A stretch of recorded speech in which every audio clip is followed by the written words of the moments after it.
गजल पेश खिदमत है कि गए वो दिन कि कोई गम शनास आएगा। गए वो दिन कि कोई गम शनास आएगा। जो आ गया भी तो क्या दिल को रास आएगा। चलो तो राह मोहब्बत में बेतलब होकर, मजा सफर का तो बिन भूख प्यास आएगा। मदद को जिसकी खड़ा हूं मैं सर निगूं होकर, बड़े गुरूर में वो नासिपास आएगा।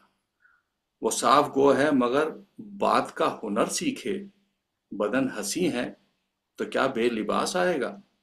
अजब नहीं कि तेरे दर पर एक रोज ये शख्स हर एक समत से होकर उदास आएगा। मैं दूरियों का नया बाब खोल रखता हूँ। मैं दूरियों का नया बाब खोल रखता हूँ। अभी वो शख्स मेरे और पास आएगा। ख़वातीन हज़रात, आज के इस पॉडकास्ट में हमारे साथ हमारे मेहमान हैं जनाब अमरदीप सिंह साहब। अमरदीप सिंह साहब भी वो शायर हैं, वो अदब से मोहब्बत करने वाले शख्स हैं जिनकी मादरी ज़बान उर्दू नहीं है, और उन्होंने उर्दू में अपना कलाम कहना शुरू किया और उर्दू में अपना कलाम कहते हैं, शायरी करते हैं। आपकी पैदाइश 1983 में पटियाला में हुई। 2004 में ग्रेजुएशन किया। आर्किटेक्ट हैं और बिल्डिंग कंस्ट्रक्शन के आबाई पेशे से जुड़े हुए हैं। उर्दू विरासत में मिली। दादा उर्दू और पंजाबी ज़बानों में रूहानी शायरी किया करते थे। शायरी और मौसीकी आपको शऊर में बचपन से ही मिली। बेशुमार मुशायरे जिसमें जश्न रेख्ता और दुबई के मुशायरे शामिल हैं, शिरकत कर चुके हैं। तो जनाब अमरदीप सिंह साहब का हम इस्तकबाल करते हैं। मेरे साथ एज यूजुअल शिफाली हैं। She is a TEDx speaker and she is a story teller. Amar साहब, वक्त देने का बहुत बहुत शुक्रिया। बहुत शुक्रिया मुजीब साहब। आपने मुझे बुलाया तो ये मेरी खुशकिस्मती। शिफाली। भाई मैं तो बहुत हैरान हूँ। मैं एक तो सरदार और वो भी शायर, फिर उस पे उर्दू जबान वाले, मतलब कमाल ही है। अमर साहेब, हबीब पेंटर कवाल, उस्ताद नसर फतेह अली खान से होते हुए आपका और उर्दू का इश्क कैसे परवान हो, हम सब जानना चाहते हैं ये। सबसे पहले आपको आदाब शेफाली जी। हाँ तो दाबाब। ये बात आपने बहुत सही की कि इश्क, और ये वाकई मैं ये बात मानता हूँ कि उर्दू से ये इश्क भी है। क्योंकि मैं नहीं मानता, मेरा बेटा जो है 12 साल का है, तो वो कुछ और ही कैफियत के गाने सुनता है। तो ये मेरे खून में था, या कह दीजिए कि हाँ भाई विरासत में मिला। लेकिन मेरे घर में एक माहौल भी ऐसा था कि मेरी तरबियत ऐसे माहौल में हुई जहाँ मेरे दादा भी थे, वो रूहानी कलाम भी कहते थे। उनका जो रस्मुल खत होता था वो जो स्क्रिप्ट थी वो फारसी होती थी, यानी उर्दू ही होती थी। जी। कलाम वो पंजाबी में कहते थे। अच्छा। लेकिन वो माहौल ऐसा था। और मेरे जो वालिद थे, तो वो बहुत ज्यादा मतलब कि क्लासिकल क्लासिकल जो मौसीकी थी बहुत सुनते थे। तो मेरे ख्याल से मेरे अंदर वो जो चीज है वो भी जैसे रवायत, मतलब चलिए खानदानी जो चीज आती है, तो आबाई पेशा भी वैसे ही आया। तो ये जो रवायत भी चली आई तो वहीं से चली आई। मुझे इसमें अपना अमल दखल नहीं लगता कुछ। मैं ये बहुत मतलब स्ट्रांगली मेरी फीलिंग है ये कि मुझे ये जो मिला है मुझे गॉड गिफ्टेड है। अच्छा। तो हाँ अब नहीं। अमर साहब, ये कि अमूमन जो जिन घरों में ऐसा माहौल होता है तो जाहिर है कि बच्चों का ग्रोइंग ईयर्स जो होते हैं तो उसमें जब इस किस्म का माहौल, इस किस्म की तरबियत होती है तो वो शऊर में आ जाती है। तो क्या आपके घर में इस किस्म का माहौल था कि अदबी महफिलें होती थीं, या आपका बचपन में मुशायरों में आना जाना था? किस किस्म से, मतलब ये परवान कैसे चढ़ा? नहीं, मुशायरों में आना जाना नहीं था मुझे साहब। वो तो बहुत बाद, मुझे तो ये भी नहीं पता था कि हाँ भी काफिया पैमाई क्या चीज होती है। लेकिन ये चीज थी कि हाँ भी अ, कम उम्री में ही बहुत ही अपने साथ मतलब कि हम कलाम होने का जो एक बात थी ना, वो बहुत कम उम्री में मेरे साथ हो गई थी वो, तो उसको कब लफ्ज मिल गए हम्म। और इसको मैं कैसे डिस्क्राइब करूं, ये बात मतलब कि मैं खुद भी डिस्क्राइब नहीं कर सकता, बता नहीं सकता कि वो मैं कैसे, मेरे साथ वो चीज होती चली गई। हम्म। मतलब कोई आपको पूछे कि आप शायर कैसे हो गए, हम्म। तो मैं तो यही कहूंगा कि हाँ भाई, वो यही पूछना है कि आप पैदा कैसे हुए। अच्छा। अच्छा। मतलब ये इतना ये कुदरती नहीं, अमल, ये इतना, आप इस चीज को ये इतना बिल्कुल, इतना कुदरत की मुदाखलत मानते हैं इसमें? मैं बहुत ज्यादा मानता हूँ और मेरे नजदीक तो ये मामला है। क्या बात है, बहुत जबरदस्त। लेकिन एक सवाल और ये पैदा होता है कि आपकी जो जबान, क्योंकि जब आपकी पैदाइश है 1983 की, तो उस दौरान तो माहौल बदल चुका था। मुझे ये तो मालूम है कि जी, क्योंकि मेरे वालिद की तालीम और तरबियत जो है वो पटियाले में ही हुई है। वो गवर्नमेंट हाई स्कूल में मेरे वालिद जो है वो पढ़ते थे, और पूरी उनकी स्कूलिंग जो है वो पंजाब में हुई है। तो ये मुझे मालूम है कि प्री पार्टीशन डेज में उर्दू जो थी वो पंजाब में बहुत आम थी। लेकिन जब आपकी जी। पैदाइश हुई तो उस वक्त तो उर्दू का इतना प्रेवलेंस नहीं था। तो आपने ये रस्मुल खत कब सीखी और किससे सीखी? मेरे एक्चुअल में जो उर्दू से पहली वाबस्तगी है वो मेरे दादा के हवाले से हुई। हाँ, क्योंकि मैं तो इस जबान की सिर्फ नहीं जानता, तो मुझे तो पता ही नहीं चलता ये क्या लिख रहे हैं। और वही बात है कि हाँ भाई, हमारे निसाब में, हमारे साइलेबस में ये चीज होती भी नहीं थी, तो हमें पता ही नहीं था कि हाँ भाई ये उर्दू नाम की बला जो आगे जाके इश्क में तब्दील हो जाएगी, कि ये हमारे कोई पढ़ने को मिलेगी या कुछ भी है। लेकिन सिर्फ दादा के हवाले से ये थी। दूसरा इसका जो आमिल दखल मैं मानता हूँ वो यही है, जो बहुत छोटी उम्र में मुझे जो एक मौसीकी है ना, वो आपके अंदर के हालात, आपकी, आपके एहसासात को बहुत बल्कि असरअंदाज करती है। तो मुझे ये लगता है कि उसका दखल ज्यादा था, हम्म। क्योंकि उर्दू सीखने सिखाने का दादा को आती, लेकिन तब तक कोई ऐसी मतलब कि अ, उसे ऐसे हालात या कुछ नहीं बना माहौल कि मैं उनसे सीख पाता। लेकिन ये चीज मेरे वालिद को पता चली हम्म। कि ये कुछ लिख रहा है। और हम्म। सबसे अच्छी बात मेरे साथ यही रही कि हाँ, मेरे वालिद बहुत खुश हुए गुड। कि ये कुछ लिख रहे हैं। हम्म। तो जब उनको पता चला कि हम एक्चुअली में, मैं किताबें पढ़ने लग गया था। अमूमन ये होता था कि बस स्टैंड से शायरी की किताबें मिलती थी, जी जी, बिल्कुल। तो वहां से ले ली या कुछ भी ले ली, तो वो पढ़ता था मैं। और मेरी रीडिंग बहुत मजबूत, अच्छा। चाहे वो हिंदी की हो, इंग्लिश की हो, हम्म। और उर्दू को भी मैंने बहुत जल्दी ग्रेस्प कर ली। अच्छा। क्या और बात। मुझे याद है कि जब मैंने ग्रेजुएशन के बाद मैंने, कि जब मैं 24 साल का हुआ, उसके बाद मैंने उर्दू सीखी। अच्छा। अच्छा। इंटरेस्टिंग। जी। बट खास बात ये है अमर जी, कि मतलब बहुत ही हैरानगी की बात यह है कि आप पेशे से तो इंजीनियर हैं और आपका खुद का कंस्ट्रक्शन बिजनेस भी है, जिसमें बहुत वक्त देना पड़ता है, ये तो मुझे पता है। मगर जबकि शायरी के लिए भी एक माहौल चाहिए, एक मूड चाहिए, तो ऐसे में आपने एक अपने पेशे और शौक में कैसे बैलेंस करा? देखिए, जैसे पहले आपको बताया कि दोनों चीजें जो हैं वो मुझे विरासत में नहीं मिली, शायरी भी मुझे विरासत में मिली। और जितना मतलब कि ये बात है कि हम भी काम को वक्त देना या शायरी के लिए वक्त देना या माहौल एक खास मुकर्रर होना, उसके लिए मैं नहीं मानता ये बात। अच्छा। आदमी अकेला भीड़ में भी है।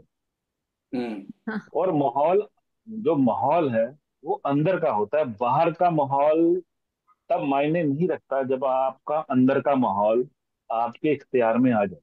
क्या बात। हाल और हालांकि इसका सबब बहुत मुश्किल से बनता है, जी। लेकिन जब भी बनता है तो फिर ऐसा बनता है तो आप महसूस नहीं कर पाते कि आपके साथ कोई है। आपके साथ किसी और को क्या, आप खुद को नहीं महसूस कर पाते। क्या बात है। बड़ी बड़ी बड़ी फलसफाना, बड़ी बल्कि मैं गहराई वाली कहूंगा बात कि करी। बड़ी हाँ, बहुत सूफियाना बात की कि आदमी जो है वो भीड़ में भी अकेला रह सकता है, खुद के साथ रह सकता है, और शेर की आमद और शेर की कैफियत जो है वो भीड़ में रहकर भी हो जी जी सकती जी। है। ये बड़ी खूबसूरत मुझे बात नहीं है। लगता कि दुनिया का इसमें कोई दखल है। मुझे नहीं लगता कि कोई आपको डिस्टर्ब कर सकता है। जब आप इतने पैशनेट हो सकते हो ना, तो हाँ आपको कोई डिस्टर्ब कर ही नहीं सकता। हाँ, बिल्कुल बात। सही बात। ये वाकई, ये तो फिर ये तो यानी जहनी कैफियत की बात है, ये तो जुनून की बात है, पैशन की जी जी। बात है। अगर बिल्कुल कैफियत की बात। इतना इतना अगर पैशन इंसान के अंदर है तो वो हम कलाम होना जरूरी नहीं कि आप किसी खास मूड में बैठे हों और फिर इंतजार करें कि शेर की आमद हो। आ, ये किसी भी वक्त हो देखिए सकती ये चीजें एक मतलब कि आम दुनिया में मैंने देखा कि हम एक बना रखी हैं कि हाँ भी एक खास माहौल दरकार होना चाहिए है। हम्म। और चीजें कुछ उतरती हैं। हम्म। भाई ऐसा कुछ भी नहीं होता। ठीक है, आपको एक खास माहौल चाहिए। दूसरी बात हम्म। ये, हमारी जिंदगी ऐसी है, हमारी जिंदगी आम आम लोगों की तरह है। हम्म। हमारे में सिर्फ खास बात ये है कि हमें खुदा ने ये नेमत बख्शी है कि हम शायरी कर रहे हैं। जी, बिल्कुल। और वो भी उसके, मैं तो ये कहूँ उसका कर्म है ये कि अगर हम ये कर पा रहे हैं। मैं कभी नहीं ये कहता कि मुझ में ये बात है ये, क्योंकि मैंने ये चीज देखी है, हमारे जैसे कितने इंसान घूम रहे हैं। मैं अपना काम प्रोफेशन के हवाले से भी घूमता हूँ। लेकिन हमको एक जरिया मिला है बात करने के लिए, बात कहने के लिए, जो हर एक के पास नहीं है। नहीं होता। बहुत और बहुत उम्दा बात आपने कही ये बात, क्योंकि एहसासात तकरीबन इंसानों के कमोबेश एक से ही होते हैं, गम का, खुशी का, जी जी मोहब्बत का, इश्क का। जी। लेकिन इन एहसासात को अल्फाज देने की जो सलाहियत है वो कुदरती होती है, खुदादाद होती है, बिल्कुल। और ये कम लोगों को मिलती है। और आप खुशकिस्मत हैं कि आपको ये खुदा ने नेमत बख्शी है। आपने इसको नेमत कहा तो यकीनन नेमत ये है। जी तो मैं अमर साहब ये पूछना चाह रहा था कि अगर मेरी जानकारी सही है तो उर्दू अब पंजाब में किस सूरत हाल में है? वहाँ पे शायद एक आध दो अखबार तो उर्दू में छपते हैं, या कुछ रिसाले वगैरह भी जो हैं वो छपते हैं, या स्कूल कॉलेज लेवल के ऊपर उर्दू की क्या सूरत हाल है? देखिए, जहां तक तो अखबारात का मामला है, तो जब मैं मतलब सीखता था, पंजाब केसरी नाम से अखबार आता है। जी। तो वो पंजाबी में भी आता है, हिंदी में भी आता है, वो उर्दू में भी आता उर्दू में जी। है। आज की सूरत हाल मुझे नहीं पता कि कौन से आते हैं मैंने, लेकिन हमने जैसे मैंने सीखा, तो मुझे मेरे जो उस्ताद थे, एक मौलवी साहब थे जिनसे मैंने उर्दू सीखी थी। अच्छा। तो वो अखबार लेके आते थे, तो उस हवाले से मैंने उर्दू सीखी, वो पढ़कर मैंने सीखी। क्योंकि देखिए, जितना मर्जी मैंने देखा कि हाँ भी आजकल सोशल मीडिया में या कुछ सोशल हैंडल ऐसे हैं जो आपको सिखाते हैं।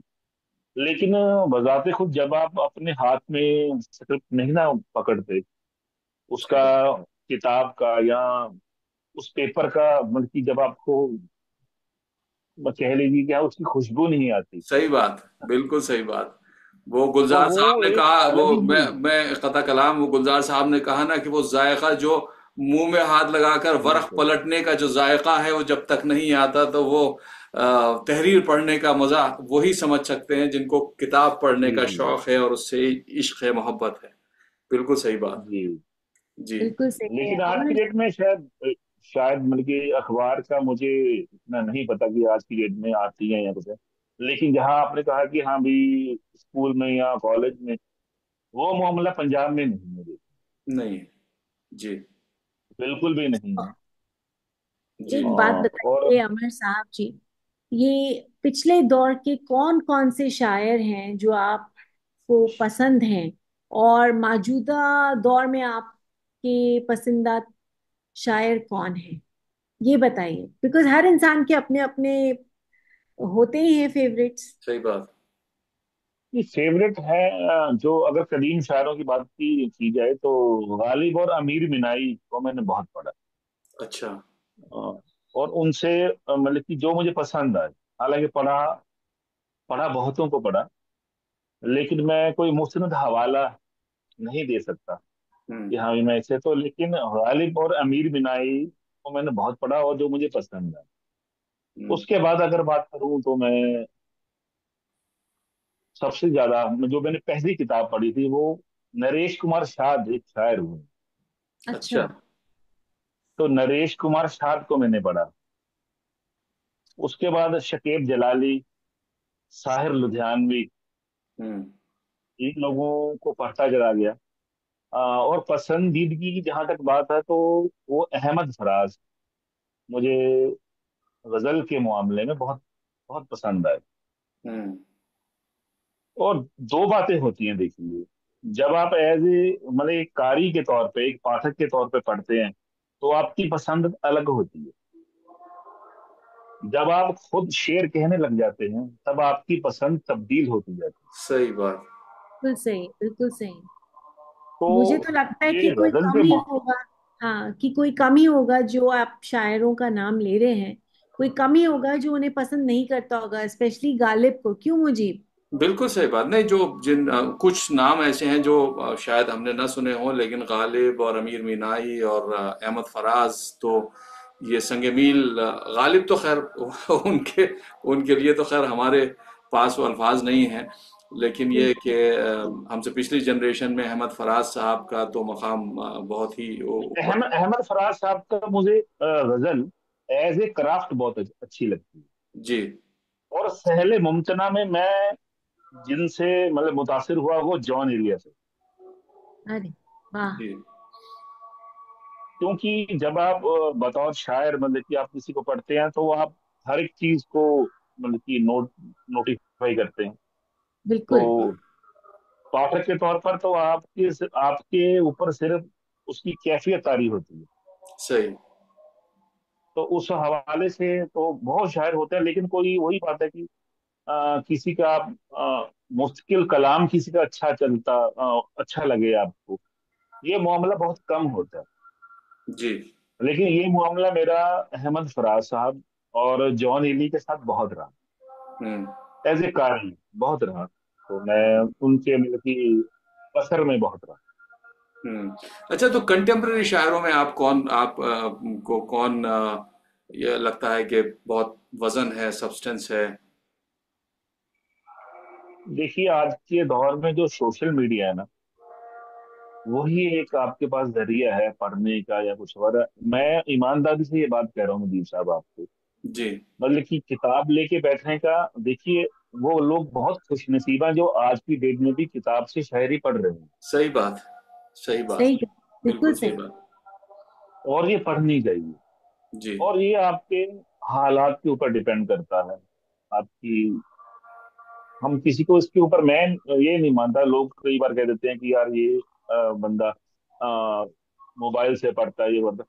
सबके अपने अपने हालात हैं, सर्कमस्टेंसेस हैं, लेकिन लोग जुड़े हुए हैं, ये बहुत बड़ी बात जी। जी। है। बाकी ये बात रही तो आज की डेट में जो है तो मैं अगर हिंदुस्तान की बात करूं तो मैं फर्क एहसास साहब, शारी कैफी साहब जी। और खुशबीर निशात साहब क्या बात। और अब्बास ताबिश साहब से बहुत मुतासिर हूं। विवाह। क्या बात। क्या बात। जी। बाकी वही है कि हाँ भी और लोगों को, जैसे मैंने कहा कि अपने शुरुआती जो दौर था तो उसमें एक नाम मुझसे छूट गया जो जिसपे मैं बहुत, जिसको मैंने पढ़ा और आज तक मुझे, और ना पहले उससे और ना बाद में कोई ऐसा शायर नहीं मिला मुझे। तो एक नाम है राजेंद्र मनचंदा बानी। अच्छा। वो बहुत अलग तरह के शायर थे, उनका कहन बहुत अलग। हम्म। जैसे शकीब जलाली को मैंने पढ़ा, और हम्म। शकीब जलाली हो गए, नरेश कुमार शाद, सागर सिद्दीकी, इनको मैं एक जुमरे में रखता हूँ। ये अलग कैफियत के शायर हैं। जी। लेकिन बल्कि मैं ये बात मानता हूँ कि हाँ भाई, उसके बाद बहुत कुछ ऐसा, जब आप आम फहम हो जाते हैं, जब आपको लोग पसंद करते हैं, तो वो आपकी वो तासुरात आपकी शायरी पर भी आते हैं। जी। जब एक इंसान दुनिया से कटा रहता है, सही बात। उसकी शायरी के मौजूआत और उसकी शायरी की मतलब तख्लीकी, जो मतलब कि मैं नहीं मानता कि हम ये उसको कोई छू पाता है, जो बुनियादी तौर पर ये कहता है कि हाँ भी मैं शायर हूँ, लेकिन वो मुशायरे अटेंड कर रहा है या कुछ भी कर रहा है, लेकिन उन शायरों को छू पाना मेरे नजदीक उसमें मजाज भी है। मैंने मजाज को ही पढ़ा, तो जी। शुरुआत इनसे हुई। जी। और ये लोग जिनको मैं ये मानता था कि ये 24 घंटे हर सांस, मतलब कि हर सांस के साथ शायर थे, जी। ये 24 घंटे के शायर, जी। ये बड़ी ये एक वक्त मुकर्रर के लिए शायर नहीं थे कि हाँ भी इस टाइम हम बैठ गए तो अब हम शायर हैं। ये 24 घंटे ही शायर थे। बिल्कुल सही बात। नहीं, बहुत बहुत उम्दा आपने ये बात कही। मेरे ख्याल से कुछ टेक्निकल फॉल्ट हो गया, शेफाली चली गई। ये बड़ी उम्दा, क्योंकि जो अब मौजूदा दौर में ख़ास तौर से जो सोशल मीडिया का जो दौर है, तो उसमें बिलखुसूस अब शायरों का भी, जिनकी ख़ास तौर से रोज़ी रोटी मुंसलिक है, तो वो अवाम के लिए अब शायरी करने लगे। बहुत सारे बड़े बड़े नाम हैं जो बड़े पॉपुलर हुए, उन्होंने एक ख़ास अंदाज, एक ख़ास तरीक़ा जो है वो इख्तियार किया और उस पर शायरी करने लगे। लेकिन जैसे आपने जॉन एलिया का नाम लिया, तो वेलकम बैक शेफाली। मैं तो कुछ कुछ पल के लिए आप लोगों से जुदा हो गई थी, मगर वापस आ गई। मुझे ही वो कहते हैं ना, उर्दू की मोहब्बत वापस ले आई। Welcome welcome welcome. तो हम उसी बात को कंटिन्यू कर रहे हैं कि जो अम, असली जो शायर, जो कैफियत वाला शायर होता है, वो इस बात से बिल्कुल बेनियाज होता है कि उसको किस मुशायरे में जाकर पढ़ना है या उसका क्या उसको मुआवजा मिलेगा। जॉन एलिया मेरे ख्याल से, अच्छा, जॉन एलिया के साथ मुझे ऐसा लगता है कि जॉन एलिया अपनी जिंदगी में शायद इतने मकबूल नहीं हुए जितना कि वो उनके बाद दूसरी और तीसरी जनरेशन में, जैसे आजकल जॉन एलिया का बहुत जिक्र होता है और बहुत ही मुख्तलिफ और बहुत ही मुनफरद उनका स्टाइल था। लेकिन इसमें भी बिल्कुल। इख्तिलाफ है। जी। मैं ये मानता हूँ इसमें भी इख्तिलाफ है, अच्छा। क्योंकि ज्यादातर जो नौजवान है वो सोशल मीडिया के जरिए उनसे जुड़े। जी बिल्कुल। बिल्कुल। मैंने मतलब कि मैंने ये देखा, महसूस किया, जी। क्योंकि जो जो उर्दू को नहीं जानते, वो जॉन को सिर्फ यूट्यूब के हवाले से जानते, सही बात है। बिल्कुल सही बात है। और जब वो जॉन की किताब पढ़ते हैं तो उनके पल्ले कुछ भी नहीं पड़ता, उनके पल्ले जॉन नहीं पड़ता। हाँ, नहीं, सही बात है, सही बात है। नहीं, अच्छा, तो ये तो देखिए, अगर आप इस बात को और थोड़ा सा फैलाएंगे तो मेरा ख्याल यह है कि गालिब को और मीर को भी लोग आज के दौर में यूट्यूब के जरिए बिल्कुल। ही जानते हैं।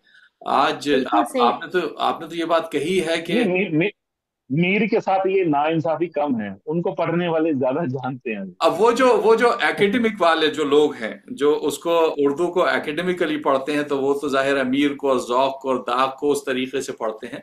लेकिन जो शायरी पॉपुलर हो रही है आजकल जॉन एलिया के हवाले से, तो वो वाकई सोशल मीडिया के हिसाब से हो रही है। तो बहुत उम्दा गुफ्तगू रही अमर साहब आपके साथ, और चलते चलते हम आपसे दरख्वास्त करेंगे, हालांकि ये कहना नामुनासिब है कि आपकी पसंदीदा, इसलिए कि हर तख्लीक, हर शायर की, हर अदीब की जो है वो उसको अजीज़ होती है, लेकिन फिर भी कोई ऐसी जो आपके दिल के करीब है, कोई नज़म, कोई गज़ल आप हमें सुनाएंगे तो बहुत अच्छा सुना। लगेगा। बहुत सही। जी, मैं आपको सुनाता हूँ। इरशाद।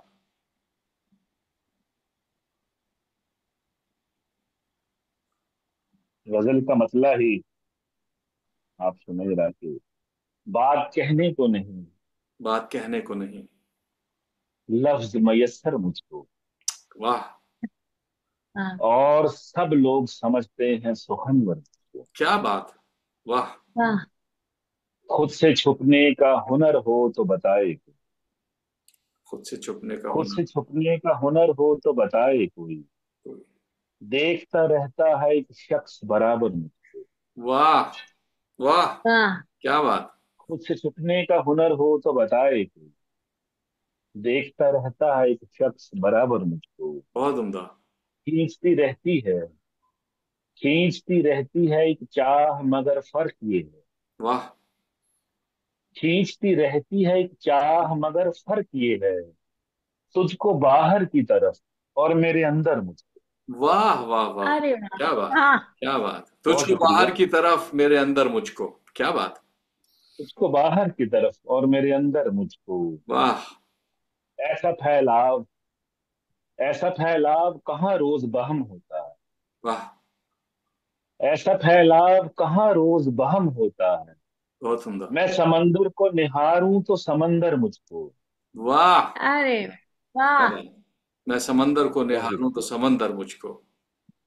ऐसा फैलाव कहाँ रोज बहम होता है, मैं समंदर को निहारूं तो समंदर मुझको। क्या बात।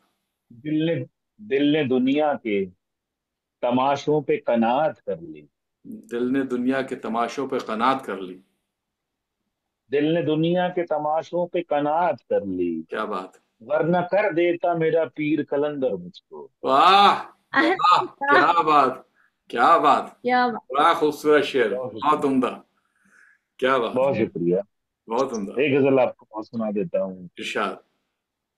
अच्छा। दरे इम्कान भी दीवार दिखाई देगा, दरे इम्कान भी, दरे इम्कान भी दीवार दिखाई देगा, दिखाई देता है। जी। दरे इम्कान भी दीवार दिखाई देगा, दिखाई देगा जी। दरे इम्कान भी दीवार दिखाई देगा, मुझको आसान भी दुश्वार दिखाई देगा। वाह। क्या बात। दरे इम्कान भी दीवार दिखाई देगा, मुझको आसान आसान भी भी दुश्वार दिखाई दिखाई देगा। देगा, धुंध की तरह वो फैला है मेरे पेश नजर। आहा। धुंध की तरह वो फैला है धुंध, मेरे पेश नजर। क्या बात। धुंध की तरह वो फैला है मेरे पेश नजर, वाह। मैं जो सोचूंगा वो आकार दिखाई देगा। क्या बात है। वाह अरे वाह वाह वाह वाह वाह। क्या बात है। बहुत बहुत। शुक्रिया। बहुत उम्दा। धुंध की तरह वो फैला है मेरे पेश नजर, वाह। मैं जो सोचूंगा वो आकार दिखाई देगा। एक शेर देखिए कि हमसे दरिया भी मुखातिब है वाह तो इस जोम से, वाह। हम हमसे दरिया भी मुखातिब है तो इस जोम से है, इस जोम से जी। किसको इस पार से उस पार दिखाई देगा। वाह वाह अरे वाह वाह। इसको इस पार से उस पार दिखाई देगा। बहुत खूबसूरत। हमसे बहुत खूबसूरत। दरिया भी मुखातिब है तो इस जोम से है, किसको इस पार से उस पार दिखाई देगा। वाह इसकी मिट्टी में ही शामिल है बगावत का खमीर, वाह। इसकी मिट्टी में ही शामिल है बगावत बात का का खामिर। खमीर, कल ये सरदार सरेदार दिखाई देगा। क्या बात है साहब, कल ये सरदार सरेदार दिखाई देगा। क्या बात, क्या बात। बहुत शुक्रिया। क्या बात। वाह। इसकी मिट्टी में ही शामिल बहुत है बगावत का का खमीर, खमीर। क्या बात। कल ये सरदार सरेदार दिखाई देगा। और बहुत मक्का बढ़िया। हाजिर है कि जब जब उस आंख में आंसू नजर आएंगे हमारे, जब जब उस आंख में आंसू नजर जब आए। जब उस आंख में आंसू नजर आएंगे हमें, मुझको हर शख्स गुनाहगार दिखाई दे। वाह वाह वाह वाह वाह। क्या खूबसूरत बात कही है, लाजवाब। बहुत उम्दा। बहुत शुक्रिया। बहुत उम्दा, बहुत बहुत शुक्रिया। उम्दा, बहुत बहुत उम्दा। बहुत हमें ख्वाहिश यह है कि चलती रहे महफिल, लेकिन मेरा ख्याल यह है कि अच्छी रही गुफ्तगू, तवील हो गई। और शुक्रगुजार हैं आपके वक्त देने का। और फिर इंशाल्लाह कहीं ना कहीं आपसे मुलाकात होती रहेगी। आपसे दुआओं की शुक्रिया। दरख्वास्त है, और दुआ है कि आप मज़ीद ऊंचाइयां बुलंदियां अपने कलाम में, अपनी करियर में, अपनी ज़िंदगी में हासिल करें। बहुत शुक्रिया। खुदा हाफिज़। बहुत शुक्रिया। खुदा, खुदा।